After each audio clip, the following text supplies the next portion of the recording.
ബീഹാറിൽ രണ്ടാം ഘട്ട വോട്ടെടുപ്പ് നടക്കുന്ന സീമാഞ്ചൽ മേഖലയിലെ 5 ലോക്സഭാ മണ്ഡലങ്ങളിൽ ബി.ജെ.പി. ചിത്രത്തിലേയില്ല. ന്യൂനപക്ഷ വോട്ടുകൾ നിർണായകമായ കിഷൻഗഞ്ച്, കതിഹാർ, പൂർണിയ, ഭാഗൽപൂർ, ബങ്ക മണ്ഡലങ്ങളിൽ ജെ.ഡി.യു സ്ഥാനാർത്ഥികളാണ് കളത്തിൽ.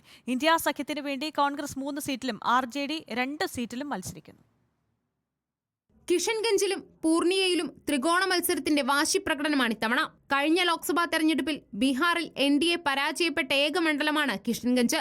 കോൺഗ്രസ് സിറ്റിംഗ് എം.പി മുഹമ്മദ് ജാവേദും ജെ.ഡി.യു സ്ഥാനാർത്ഥി മുജാഹിദ് ആലവും തമ്മിലാണ് മത്സരം. എ.ഐ.എം.ഐ.എം സ്ഥാനാർത്ഥിയായി അക്തറുൽ ഇമാൻ രംഗപ്രവേശം ചെയ്തതോടെ ത്രികോണ മത്സരത്തിന് കളമൊരുങ്ങി.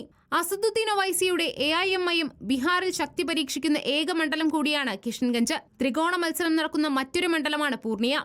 ജെ.ഡി.യു സിറ്റിംഗ് എം.പി സന്തോഷ് കുശ്വാഹയ്ക്കും ആർ.ജെ.ഡി സ്ഥാനാർത്ഥി ഭീമാ ഭാരതിക്കും പുറമെ സ്വതന്ത്ര സ്ഥാനാർത്ഥിയായി പപ്പു യാദവും കളത്തിലുണ്ട്.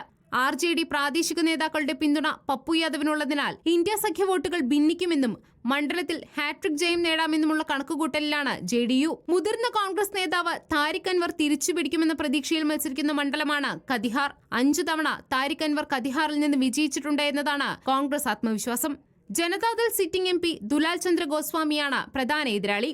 1989 ദയനീയ പരാജയത്തിന് ശേഷം കോൺഗ്രസ് വീണ്ടും ഒരു അംഗത്തിനൊരുങ്ങുന്ന മണ്ഡലമെന്ന പ്രത്യേകതയാണ് ബഗൽപൂരിനുള്ളത്.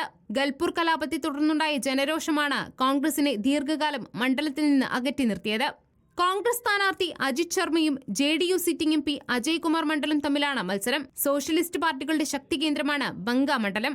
70കളിൽ ജനതാ പാർട്ടി നേതാവ് മധു ലിമായയുടെ മണ്ഡലം എന്ന നിലയിലാണ് ബങ്ക അറിയപ്പെട്ടത്. ജെ.ഡി.യു സിറ്റിംഗ് എം.പി ഗിരിധർ യാദവും ആർ.ജെ.ഡിയുടെ മുൻ എം.പി ജയപ്രകാശ് നാരായൺ യാദവും തമ്മിലാണ് ബങ്കയിലെ പോരാട്ടം. Election desk reporter.